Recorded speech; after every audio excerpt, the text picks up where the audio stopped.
Hello good evening everyone. स्वागत है आप सभी का आपके अपने प्यारे से विद्या आनंद के इस यूट्यूब चैनल में। तो कैसे हो आप सभी? मैं आशा करता हूं कि आप सभी अच्छे होंगे, स्वस्थ होंगे और आपकी पढ़ाई भी एकदम जबरदस्त तरीके से चल रही होगी। तो दोस्तों, आज के क्लास में हम लोग पढ़ने वाले हैं क्लास 12th फिजिक्स का टॉप 35 VVI ऑब्जेक्टिव क्वेश्चन।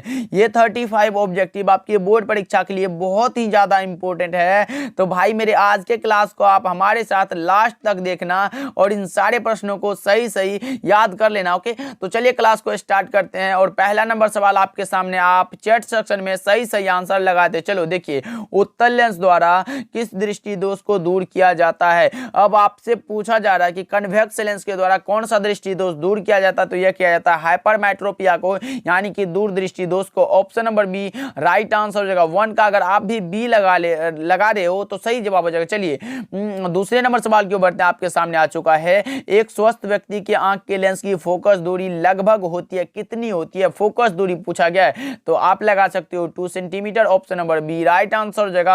अगर पूछता कि स्पष्ट दृष्टि की न्यूनतम दूरी कितनी होती है, तो वो हो जाता 25 सेंटीमीटर। दोनों को याद रखिएगा। चलिए 3 नंबर सवाल देखिए आपके सामने है, संपर्कित दो लेंसों की शक्ति होती है। संपर्कित भाई दो लेंस है, तो ये फॉर्मूला होता है P बराबर P1 प्लस P2। कौन सा? ऑप्शन नंबर ए में दिया गया है। 3 का ए हमारा सही जवाब है। अगर आप 3 का ए लगा रहे हो तो आपका भी सही आंसर है। चलिए 4th नंबर सवाल देखिए आपके सामने है, दूर संचार के लिए उपयुक्त विकिरण है। दूर संचार के लिए जो होता है वो होता है माइक्रोवेव्स। कौन सा? ऑप्शन डी राइट आंसर हो जाएगा। 4 का D is the correct answer. चलिए 5वां नंबर सवाल को देखते हैं आपके सामने है, आयाम मॉडुलन सूचकांक का मान होता है। ये क्वेश्चन आपके बोर्ड एग्जाम में आया हुआ सवाल है। लगाओ सही जवाब क्या होगा। आयाम मॉडुलन सूचकांक का मान कितना होता है? तो 0 तथा 1 के बीच होता है। ऑप्शन सी सही जवाब हो जाएगा। 5 का सी लगा लो, सही जवाब है, याद रखिएगा। चलिए 6 नंबर सवाल देखिए आपके सामने है, जब प्रकाश की एक किरण ग्लास से स्लैब में प्रवेश करती है तो इसका तरंगदैर्घ्य क्या होता है? क्या?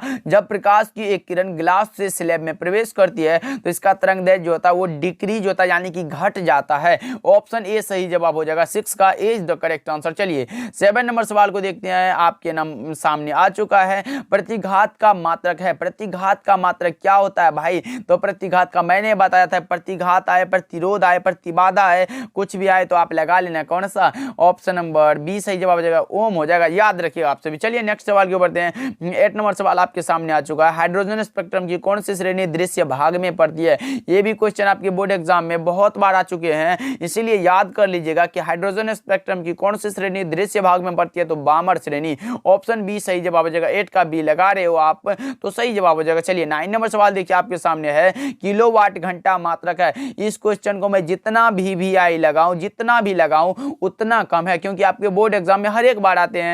किलोवाट घंटा जो मात्रक है वो है एनर्जी का, याद रखिएगा। 9 का ये हमारा सही जवाब हो जाएगा। किलोवाट घंटा मात्रक है एनर्जी का, याद कर लो। आपसे भी हमारे साथ गुनगुना लो भाई, 2 से 3 बार गुनगुना लो, याद हो जाएगा। चलिए 10 नंबर सवाल देखिए आपके सामने है, विद्युतीय परिपथ के किसी बिंदु पर सभी धाराओं का बीजगणितीय योग होता है। कितना होता है? अनंत होता है, धनात्मक होता है, शून्य होता है या फिर ऋणात्मक होता है? तो यह शून्य होता है। ऑप्शन सी सही जवाब हो जाएगा। विद्युतीय परिपथ के किसी बिंदु पर सभी धाराओं का बीजगणितीय योग हमेशा शून्य होता है। Option number C right answer हो जाएगा। चलिए 11 नंबर सवाल को देखते हैं आपके सामने आ चुका है, एक आवेशित चालक के सतह के किसी बिंदु पर विद्युतीय क्षेत्र जो की तीव्रता जो है वो कितनी होती है? तो सतह के लंबवत होती है, यानी कि ऑप्शन नंबर बी सही जवाब हो जाएगा इसका। एक आवेशित चालक के सतह के किसी बिंदु पर विद्युतीय क्षेत्र की तीव्रता सतह के लंबवत होती है, याद रखिएगा। चलिए 12 नंबर सवाल देखिए, इलेक्ट्रॉन वोल्ट यानी कि ईवी द्वारा मापा जाता है। क्या मापा जाता है? तो एनर्जी मापा जाता है। ऑप्शन डी राइट आंसर हो जाएगा, याद रखिएगा। चलिए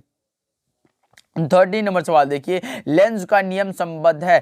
किससे संबद्ध है भाई? लेंस का नियम जो है वो एनर्जी से संबंध है, यानी कि ऑप्शन नंबर जो है सी सही जवाब हो जाएगा। 13 का सी इज द करेक्ट आंसर, याद रखिएगा। 14 नंबर सवाल देखिए आपके सामने, खगोलीय दूरदर्शी में अंतिम प्रतिबिंब होता है। अंतिम प्रतिबिंब कैसा होता है भाई? खगोलीय दूरदर्शी की बात हो रही है तो यह होता है काल्पनिक और उल्टा। कौन सा? काल्पनिक और उल्टा, यानी कि ऑप्शन नंबर सी इसका राइट आंसर हो जाएगा।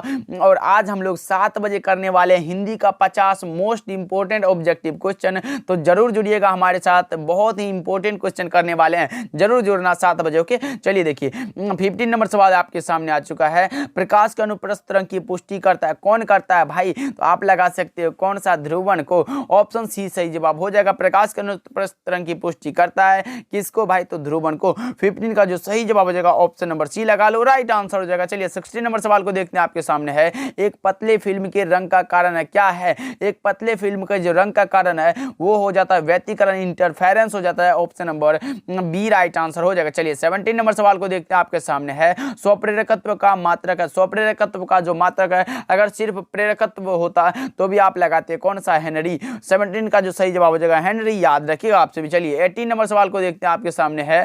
डायनेमो के कार्य सिद्धांत आधारित है, डायनेमो का जो कार्य सिद्धांत आधारित है वो होता है इलेक्ट्रोमैग्नेटिक इंडक्शन पर, जो कि ऑप्शन नंबर कौन सा दिया गया है? विद्युत चुंबकीय प्रेरण। ऑप्शन बी सही जवाब हो जाएगा, याद रखिएगा 18 का। ओके, चलिए 19 नंबर सवाल को देखते हैं। निकेल है, निकेल भाई लौह चुंबकीय है, कहाँ है? फेरोमैग्नेटिक हो जाएगा। Option number C right answer हो जाएगा। चलिए 20 नंबर सवाल देखिए आपके सामने। ताप बढ़ने के साथ अर्धचालक का प्रतिरोध क्या होता है? ताप बढ़ने के साथ भाई अर्धचालक है तो घट जाता है, अगर चालक होता तो बढ़ता, लेकिन घट जाएगा, अभी अर्धचालक है इसलिए option number B right answer हो जाएगा। चलिए 21 नंबर सवाल को देखिए आपके सामने। एम्पियर घंटा मात्रक है, एम्पियर घंटा कितना, किसका मात्रक है भाई? एम्पियर हावर। एम्पियर हावर जो मात्रक है वो हो जाता है कौन सा? चार्ज का। क्या?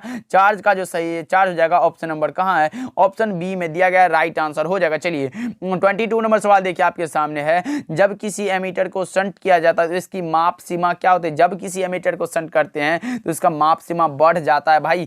ऑप्शन ए सही जवाब हो जाएगा। 22 का ए द करेक्ट आंसर, याद रखिएगा आपसे भी। चलिए 23 नंबर सवाल को देखते हैं। तप्त तार एमीटर मापता है प्रत्यावर्ती धारा का, क्या मापता है? तो मूल औसत वर्ग धारा। ऑप्शन सी राइट आंसर हो जाएगा, याद रखिएगा। ये क्वेश्चन आपके बोर्ड एग्जाम में आया हुआ सवाल है। रूट मीन स्क्वायर वैल्यू मापते हैं। ओके, चलिए नेक्स्ट सवाल के बढ़ते हैं आपके सामने आ चुका है। 24 नंबर सवाल है। ऑप्टिकल फाइबर किस सिद्धांत पर आधारित है? ऑप्टिकल फाइबर जो है ये टोटल इंटरनल रिफ्लेक्शन पर आधारित है। Option number D right answer हो जाएगा। 24 का लगा लो। ओके, चलिए 25 नंबर सवाल को देखते हैं आपके सामने आ चुका है। लगाओ सही जवाब क्या होगा? जब माइक्रोस्कोप की नली की लंबाई बढ़ाई जाती है, क्या?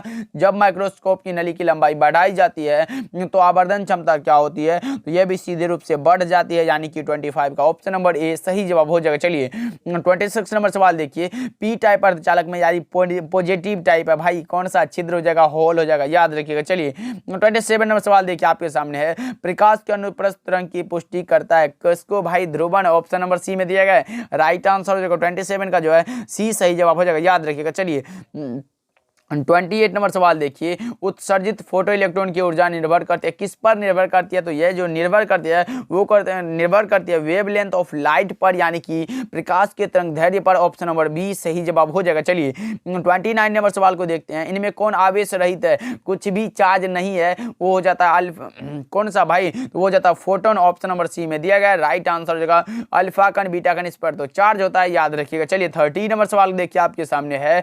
डायोड का उपयोग करते हैं किसमें भाई? डायोड का उपयोग करते हैं तो आप लगा सकते हो 30 का सही जवाब रेक्टिफायर की तरह भाई। Option number D right answer हो जाएगा। सिग्नल मॉड्यूलेटर इस समय होता है, वोल्टेज रेगुलेटर ये सब में होता है इसका उपयोग। चलिए 31 नंबर सवाल को देखते हैं आपके सामने है। स्थिर विद्युतीय क्षेत्र होता है, स्थिर विद्युतीय क्षेत्र संरक्षी होता है भाई, कंजर्वेटिव होता है। ऑप्शन ए सही जवाब हो जाएगा। 32 नंबर सवाल देखिए आपके सामने आ चुका है। समतल दर्पण की वक्रता त्रिज्या होती है, क्या? समतल दर्पण की जो वक्रता त्रिज्या होती है वो होती है कौन सा? तो अनंत होती है, यानी कि इनफिनाइट। ऑप्शन नंबर ए सही जवाब हो जाएगा। 32 का जो सही जवाब है वो हो जाएगा ऑप्शन नंबर ए, याद रखिएगा। चलिए 33 नंबर सवाल देखिए आपके सामने है। लेंस की क्षमता का ऐसा ही मात्रक होता है, लेंस की क्षमता का ऐसा यूनिट पूछा गया भाई। एक तो होता है मीटर इनवर्स, क्या? मीटर इनवर्स होता है, दूसरा होता है dioptre. Option number B right answer हो जाएगा। अगर ऐसा ही मात्रक पूछे तो मीटर इनवर्स लगाना, और ये इसका प्रचलित मात्रक है, दोनों को याद रखिएगा। चलिए 34 नंबर सवाल देखिए। मनुष्य की आंख की रेटिना पर बना हुआ प्रतिबिंब होता है, ये भी क्वेश्चन भाई आपके बोर्ड एग्जाम में आया हुआ सवाल है, याद कर लो। मनुष्य की आंख की रेटिना पर जो बना हुआ प्रतिबिंब होता है वो होता है वास्तविक एवं उल्टा, क्या? वास्तविक और उल्टा, यानी कि ऑप्शन नंबर कहाँ है? ऑप्शन नंबर डी में दिया गया, और ऑप्शन नंबर बी भी सही हो जाएगा भाई। यहाँ देखो दो ऑप्शन सही होने वाला है, वास्तविक और उल्टा बनता है, तो यहाँ उल्टा दिया गया और ऑप्शन डी में वास्तविक दिया है, बी और डी दोनों सही जवाब हो जाएगा। चलिए 35 नंबर सवाल देखिए आपके सामने है, एम्पियर घंटा मात्रक होता है। अब लगाओ जी, एम्पियर घंटा किसका मात्रक होता है? एम्पियर और हावर है। अभी तो मैंने बताया चार्ज का ऑप्शन नंबर कहाँ है, ऑप्शन बी में दिया गया है, राइट आंसर हो जाएगा, याद रखिएगा आपसे भी। चलिए तो अब आप कमेंट करके बताओ कि इस 35 ऑब्जेक्टिव में आपका सही कितना हुआ, यानी कि आपको पहले से कितना पता था, जरूर कमेंट करके बताना। और आज शाम 7 बजे जरूर जुड़ना, हिंदी का क्लास हम लोग करने वाले, हिंदी में 50 ऑब्जेक्टिव लाए हैं आपके लिए, जरूर जुड़िएगा 7 बजे। ओके, मिलते हैं अगले क्लास में, तब तक के लिए आप अपना ध्यान रखिएगा, अपने माता पिता का सेवा करिएगा, उनके हर एक बातों को मानिएगा। ओके, मिलते हैं अगले क्लास में।